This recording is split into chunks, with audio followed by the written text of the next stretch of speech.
नमस्कार। siaswayamvar.com के YouTube channel में आपका पुनः स्वागत है। जैसा कि आप सबको विदित है कि siaswayamvar.com ऑनलाइन मैरिज ब्यूरो है।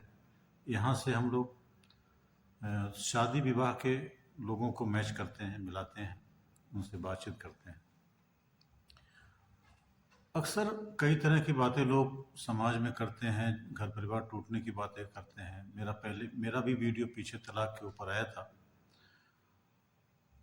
मैंने कुछ कपल से बात किया जिनकी लाइफ बहुत अच्छी बीत रही है। उनकी कुछ ओपिनियन है और कुछ ज्योतिषियों की ओपिनियन है, मैं आज आपसे शेयर करना चाहता हूँ, जिससे आपका वैवाहिक जीवन सुखी हो। जिनकी शादियाँ होने वाली हैं वो मेरी बात को बहुत ध्यान से सुने।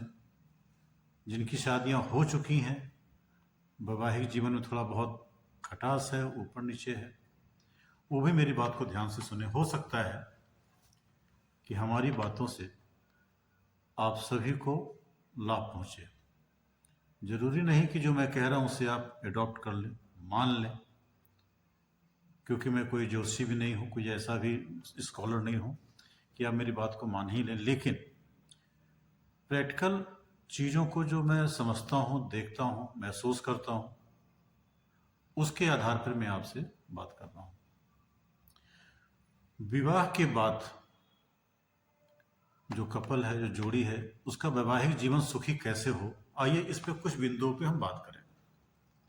सबसे पहले आप अपने पार्टनर्स की इमोशंस को समझें, बहुत उनकी इज्जत करें एक दूसरे का, और एक संवाद जारी रखें, यानी कि कम्युनिकेशन गैप ना होने दें, संवाद जारी रखें। बहस नहीं करना है, जीतना नहीं है। बहस करिए लेकिन जीतना नहीं है।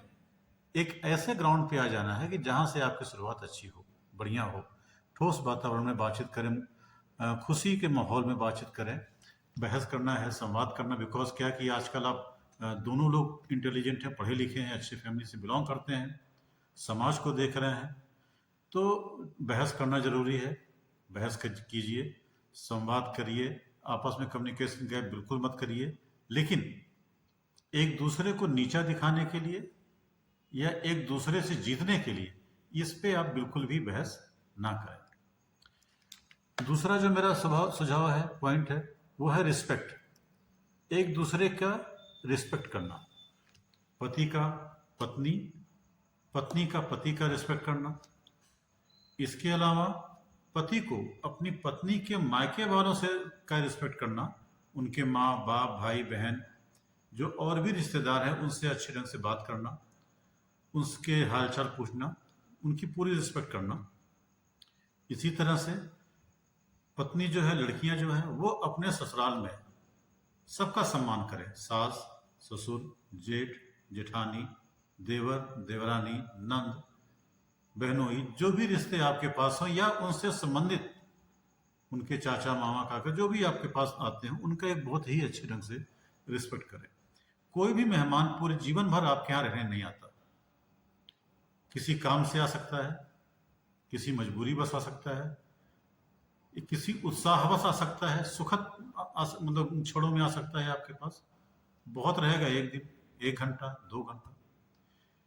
प्रयास करिए कि इन दौरान आप लोग एक दूसरे के इन लॉज से संबंधित लोगों का रिस्पेक्ट करें और सम्मान करें। इससे आपस में बहुत सारी मतलब कोऑर्डिनेशन बढ़ेगा। तीसरा पॉइंट जो मुझे लगता है वो ये है कि ईमानदार होना पड़ेगा। एक दूसरे के प्रति वफादार और ईमानदार होना पड़ेगा, जिससे विश्वास एक दूसरे पे टिका रहे। कोई कुछ भी कह दे तो आप विश्वास ना करें, सोचें कि नहीं, हमारा पार्टनर तो ऐसा है ही नहीं। किसी के कहने से कुछ बिगड़ मतलब कभी अमल मत करें, पहले सोचें फिर उसके बाद देखें इस चीज़ों को। इसके बाद कभी कभी नहीं, अक्सर या कभी कभी आपकी जैसी व्यस्तता हो, एक दूसरे के क्वालिटी टाइम दीजिए। उस दौरान मोबाइल का प्रयोग ना करें, टीवी का प्रयोग मत करें, पुरानी बातों को लेकर बात करें, अच्छी आने वाली समय के बारे में प्लानिंग करें, बात करें। वो अपने दोस्तों के बारे में बात करें, रिश्तेदारों के बारे में बात करें। एक ऐसा माहौल हफ्ते में, 15 दिन में जरूर बिताएं, आधा घंटा 1 घंटा कहीं साथ घूमने चले जाएं, किसी पौराणिक स्थल पे चले जाएं, जहां पर आपको शांति हो, जहां आप प्रेरणा ले सकें वहां भी जा सकते हैं। जहां भी आपको अच्छा लगे जरूर घूमने बाहर जाएं, और एक क्वालिटी टाइम जरूर अपने पार्टनर के साथ आप बिताइए। इसके बाद एक दूसरे का सहारा बनिए, एक दूसरे को संबल दीजिए। ऐसा ना मत करें कि आपने हमको ये नहीं किया तो हम भी ये नहीं करेंगे, तुम हमारे यहाँ पर नहीं खड़े थे तो हम भी नहीं खड़े होंगे। ऐसा मत करिए। पति पत्नी से बड़ा गहरा अटूट रिश्ता किसी और का नहीं होता। इस पे वही आगे जाके और भी रिश्तों को जन्म देते हैं। एक दूसरे पे को सहायता दीजिए, एक दूसरे का सहायता बनिए, सहारा बनिए, और दूसरों के सामने अपनी पत्नी और उसके परिवार वालों का कोई बुराई कभी मत करें। उसी तरह से पत्नियां, लड़कियां, बहुएं, बेटियां दूसरों के सामने अपने पति और उनसे संबंधित जितने रिश्तेदार हैं किसी की कोई बुराई मत करें। अपने घर की बात को दूसरे के घरों तक मत पहुंचाएं, तमाशा मत बनने दें इसको। इन सब बातों का आप ध्यान रखें। इससे चीजों के बहुत ज्यादा आपस में तालमेल बैठता है, विवाह का होता है। इसके बाद अगर कभी कोई गलती किसी से हो जाए, गलतियां हो जाती हैं जब आप साथ रहेंगे, कुछ छोटा मोटा काम करेंगे, कुछ टूट जाएगा, कुछ फूट जाएगा, कुछ ऊंचा शब्द हो जाएगा, कुछ नीचा शब्द हो जाएगा, गलतियां हो जाएंगी। माफ करना सीखें। दोनों लोग, हस्बैंड और वाइफ, माफ करना सीखें। थोड़ी देर मनन करें कि चलो तो गलती है, इंसान है, हो जाता है, तो कुछ चीजों को आप माफ करने का प्रयास करें।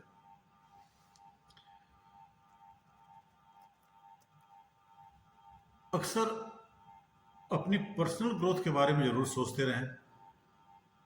क्या पहने, क्या खाएं, क्या लगाएं, कैसे घर को रखें, घर को मेंटेन कैसे करें, नए नए डिशेस को कैसे बनाएं, करें, खाएं, इन सब बातों का जरूर ध्यान रखें। इसके अलावा अधिक से अधिक समय प्रसन्न रहने का प्रयास करें। जब आप प्रसन्न रहेंगे, खुश रहेंगे, छोटी छोटी बातों को अवॉइड करेंगे, उस समय आपको, आपके अंदर पॉजिटिविटी बहुत बढ़ जाएगी। जब पॉजिटिविटी आपको बढ़ जाएगी तो फिर क्या होगा कि आप बहुत सारी पॉजिटिव चीज़ें सोचना शुरू करेंगे, एक अच्छा माहौल आपको मिलेगा, एक अच्छे ढंग से आप बात करेंगे, तो वहाँ पर भी आपकी जो वैवाहिक जीवन है वो सुखद होने के ओर अग्रसर होता रहेगा।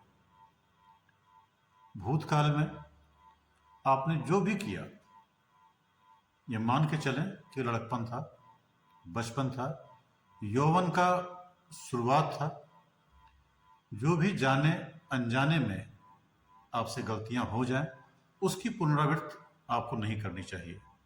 विवाह के उपरांत आपको उसकी पुनरावृत्ति बिल्कुल ही नहीं करनी चाहिए, और एक दूसरे के प्रति समर्पित होना चाहिए, और अपने पिछले जीवन के बारे में किसी से कुछ नहीं बताना चाहिए। अच्छा हो या खराब हो, दोनों स्थितियों में नहीं बताना चाहिए। मैंने सुना है, देखा है कि कई बार पीछे की जो अच्छाइयाँ होती है अगर उससे बता दिया जाए तो इनलाज, चाहे लड़के वाले हों, लड़की वाले हों, पति हो या पत्नी हो, कभी न कभी उसे एक कमेंट्स के रूप में इस्तेमाल कर लेते हैं, अच्छाइयों को भी, फिर उसे गलत जगह जोड़ के भी देखने की कोशिश करते हैं, जो कष्टप्रद हो जाता है कहीं न कहीं ले जाके। इसलिए जो भूतकाल में आपसे गलतियां हो चुकी हैं या अच्छाइयां हो चुकी हैं, उन्हें पूरी तरह से आप भूलने का प्रयास करें। अपने जीवन में एक लक्ष्य बनाएं। जिन बच्चों की शादियां अब हो रही हैं वो एक लक्ष्य बनाएं कि हमको पहला बेबी कब चाहिए, बच्चा कब चाहिए, उसकी पढ़ाई का, लिखाई का क्या करें, कैसे करें, हम आगे और कैसे बढ़ सकें, समाज में हमारी और प्रतिष्ठा बढ़े, धन संपदा सुख हमारे पास और कैसे आए, इसका एक लक्ष्य बनाइए। उसके अकॉर्डिंग आप काम करना शुरू करिए, जिससे कि आप क्या है कि फिर आप आगे की तरफ बढ़ते रहेंगे। आपका जो सोच रहेगा वो आगे की तरफ बढ़ेगा, तो आप जो ये छोटी छोटी तकरार है, चीज़ें हैं, गलतियां हैं, इनको अपने आप निगलेक्ट कर जाएंगे, और वैवाहिक जीवन बहुत उत्तम बीतेगा, बहुत सुख बीतेगा। अल्टीमेट आदमी चाहता क्या है? एक सुखी जीवन। सुखी जीवन मिलता कैसे? कहीं से तो कोई कोर्स करके आता नहीं है इस चीज़ का। हाँ, कुछ ज्योतिषी जरूर आपको बताएंगे कि ऐसा कर लें तो ये हो जाएगा, ऐसा कर लें तो ये हो जाएगा। मैं भी कुछ उदाहरण आपको देता हूं इसमें। आप कभी भी अपने बेडरूम में शराब मत पिएं। बच्चों के सामने किसी भी प्रकार का नशा मत करें अपने। अगर आप शादीशुदा हैं, बच्चे हैं, उनके सामने बिल्कुल नशा मत करें। अगर आपकी शादी अभी तुरंत हुई है तब भी नशा आप ना करें। बेड पर बैठ के कभी खाना मत खाएं। अगर आप बेड पे बैठ के खाना खाते हैं, मैंने कई ज्योतिषियों को सुना है, बातचीत किया है, देखा है, तो उनका यही कहना है कि जब भी पति पत्नी बेड बेड पे बैठ के खाना खाएंगे तो उसका परिणाम बहुत ही गलत होता है। नकारात्मक ऊर्जा काफी प्रवेश कर जाती है। और पति पत्नी कभी भी एक प्लेट में एक दूसरे का जूठन बिल्कुल मत खाएं। इससे घर में दरिद्रता आती है, दरिद्र हो जाता है आदमी, और धीरे धीरे धीरे धीरे किचकिच किचकिच लगा रहता है। आमदनी आपकी 50 रुपए है, खर्चा आपका 75 रुपए हो जाता है। कहीं से आपका पैसा आने वाला है, मान लीजिए 1 लाख रुपए आया, 50,000 आया, खर्चा तुरंत विद इन 2 या 3 दिन के अंदर उससे ज्यादा हो जाएगा। बीमारियां पीछा नहीं छोड़ेंगी। अगर आप हस्बैंड वाइफ एक प्लेट में खाते हैं, एक दूसरे का जूठा खाते पीते हैं, बेड पर बैठ के खाते हैं, चाय पीते हैं, नाश्ता करते हैं, तो ये निश्चित मानिए कि आपके घर से दरिद्रता कभी नहीं जाएगी, बीमारी कभी नहीं जाएगी।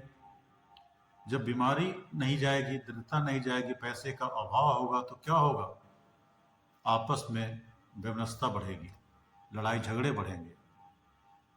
तो कभी कभी इन सब बातों पे आप मनन जरूर करें, इन सब चीज़ों को अवॉइड करें और अपना वैवाहिक जीवन बहुत उत्तम बिताएं, सुखी बताएं, एक दूसरे का रिस्पेक्ट करें।